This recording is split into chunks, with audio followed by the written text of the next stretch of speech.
So for legal reasons, I made this whole entire thing up. The title and thumbnail are clickbait. The story and any receipts I show are 100,000,000,000% fake, and I've never worked at Chick-Fil-A a day in my life. I repeat, I have never worked at Chick-Fil-A a day in my life, and this story is fake. So to all the people on Chick-Fil-A's legal team watching this, thinking they're about to get a lawsuit out of me, just know you aren't, because for the 1,000th time, I made this all up, and this story is fake. So this story actually took place this past summer, aka the summer before I went off to college. And being more than determined to beat the broke college student stereotype, I was hungrier for a bag than ever. And I'd heard through the grapevine that a Chick-fil-A pay was good. So of course I'm going on TikTok to do some research, but every other scroll, I was seeing employees having literal mental breakdowns over working there. And initially seeing this, I was just like, please, y'all just being dramatic and aren't serious about bag. So of course I applied for the job, and a few days later I was in the chair, seated for an interview. And of course I Googled and practiced every question, but then the stuff that I was getting asked was completely out of left field. So me being me, doing what I do, I just start pulling stuff out my butt. And I could tell these interviewers were eating everything and anything that I was saying up. Because every time I finished talking, they looked at each other with their brows raised like, and then start writing stuff down. And in my head, I was just like, So the interview finished, I shook both their hands, and I walked out knowing that the bag had been secured. So it came to no surprise when a few days later, I got a text telling me that they wanted me to join the team. And being the bag chaser that I am, of course I accept the offer. And a few days later, I was called in by one of the managers to come in and do some paperwork. And during this time, we were talking, and she had asked if I thought I was gonna get the job. And I was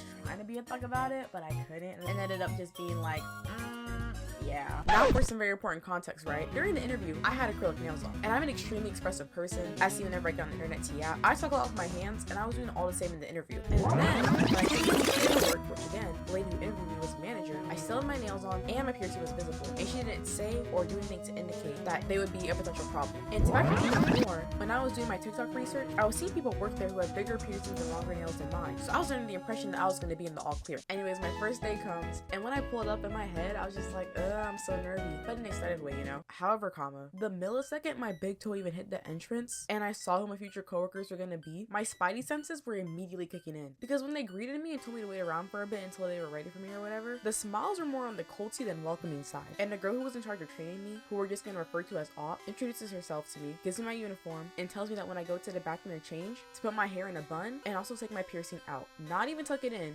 but take it out. And after I changed and looked into the mirror, which first of all, and excuse my French, you can listen German, right? But I was gonna be serving more in this uniform than food. Like I was serving some serious CUNT. But anyways, looking into the mirror, I could already see the life in my eyes starting to leave. And all the nerves that were initially out of excitement were now just out of nervousness alone. But at this point, I'm at the bathroom. And before we can start orientation, I had to download this app, but to do so, my phone had to get its most recent update. And because I'm a procrastinator when it comes to that, my phone was not. And the phone policy here was extremely strict. And for the duration of your shift, you're expected to have your phone locked up all the way in the back. Even looking at your Apple Watch for any longer than a millisecond was a big no-no. And for that reason, I had to have my phone face up flat on the counter as it updated. Phone updates, and then Op emails me a link. And again, thanks to the phone policy, my phone was face up flat on the counter as I looked for said email, which for whatever reason wasn't showing up. And Op also peeps this. And instead of, I don't know, trying to email to me again, this girl starts scrolling through my emails. Now this wasn't absolutely mortifying to me because I had some top secret info on Area 51 in my emails. My thing was, this girl was approximately 3 scrolls away from seeing a notification of any Area 3 fanfiction that I had bookmarked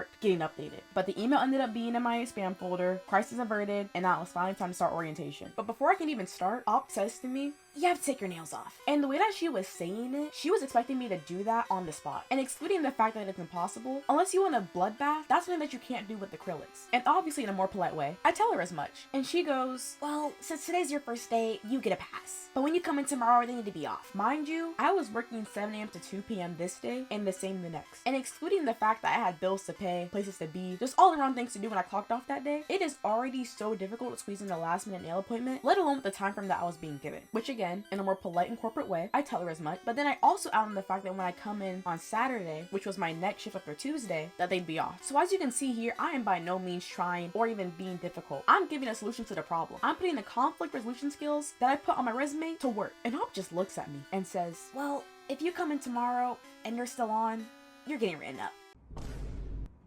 I didn't hear that. And to those words, I felt my heart slide all the way down to my cheeks in real time. Because what do you mean? I'm not even an hour into my first day on the job and I'm already on the verge of getting written up. All I responded with was, okay, I'll see what I can do. But from that point on, I knew I was not gonna like this girl and we were not gonna get along. So for real this time, I'm finally able to start scrolling through the stupid orientation. And let me just say, I love me some Jesus. Me and him, we are locked in #AF. But I had to watch 8 or 10 videos, right? And at the start of every single one of them, they would reiterate the purpose of of Chick-Fil-A and its employees, that being to be the best steward that we could be to Jesus Christ, over and over and over again, to the point where it was just getting straight up cold. And on the next page, there's a list of words that we couldn't say and what to say in place of them. Now, these banned words weren't cuss words, slurs, or any sort of hate speech. They'd be your average everyday sayings, such as of course and you're welcome. And Op explains that this is because, unlike McDonald's, we actually pride ourselves on hospitality and customer service. And I don't know if this was a Chick-fil-A wide thing, or it was just my location, but even during the interview, McDonald's was catching strays from the managers. But because of how much better Chick-fil-A is than McDonald's, when referring to our coworkers, we weren't allowed to say okay. Instead, we had to say heard, like this was some Gordon Ramsay show. And then the next list consisted of appearance things that weren't allowed to fly. And of course, piercings were included in that. And on the next slide, as reviewed, there is a plethora of images of people, and upon clicking on one, you get a Harvard essay as to what was wrong with their appearance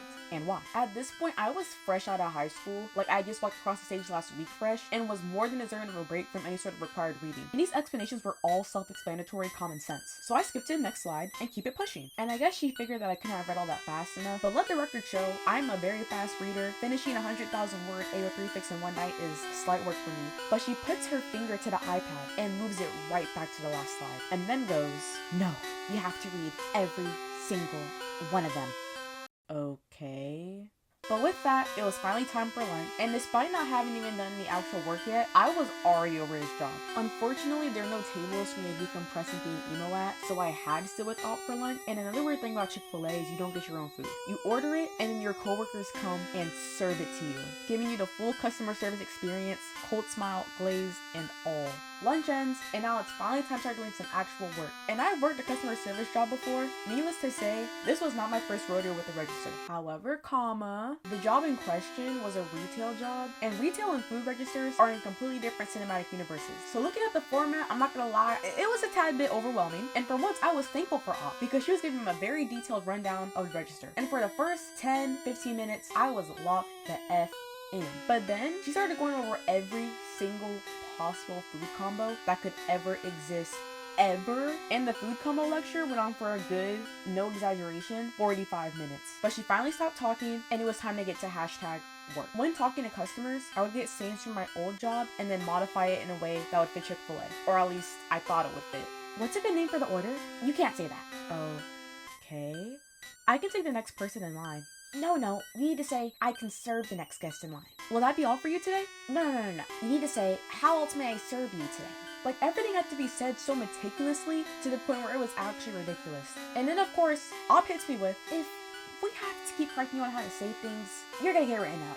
Op also wouldn't let me do anything. When taking an order, you get every part of that person's order before you ask them for their name. So I would get a customer, start them off, and then she would swoop in, kick me off, and then would get on me for not asking for their name, even though she wouldn't even let me get that far to do so. I'd be more understanding if it was packed with everybody and their mama up in there, and if people weren't getting their chicken minis in 0.03 seconds, somebody would start getting ghetto. But there would be one, maybe two people in line, max. Like, this was by no means rush hour. I think she had her C blank A's mixed up, because with how serious she was treating this job, you would have thought it was the CIA. No, girl. This is barely above minimum wage CFA. But at this point, I'm starting to feel like some serious sugar honey iced tea, and not the Chick-fil-A kind. Because I was getting told for the past few hours that I wasn't doing anything right, and not even in a way that was constructive. Like, apologies for not knowing how to do my job on the first day of said job. I would say, my pleasure, but it would never be said with enough enthusiasm. I would smile, but it would never be wide enough. And to add on to the smiling part, when I would turn around to make a drink, my smile would drop, because that's customer service 101 right there. And there had to be a camera somewhere, because the millisecond it dropped. Jalen, why aren't you smiling? Like, this was something straight out of 1984. I say with confidence, because I definitely read the book when it was assigned, and didn't just Google a summary off of Spark Notes. My shift is practically over, and Op asked me, okay, so what do you think you did good today? I was good with getting the drinks out quick. Sure. Okay, now, what do you think you could have improved on? And I knew what she wanted me to say, so I said it. I smile. Yeah. So, if we have to keep telling you to fix your attitude and fix your smile, you're gonna get written up. And with that, my first day was finished, and I said goodbye to everybody. Because if you don't greet all your coworkers when you come in, and bid them farewell when you leave, you guessed it.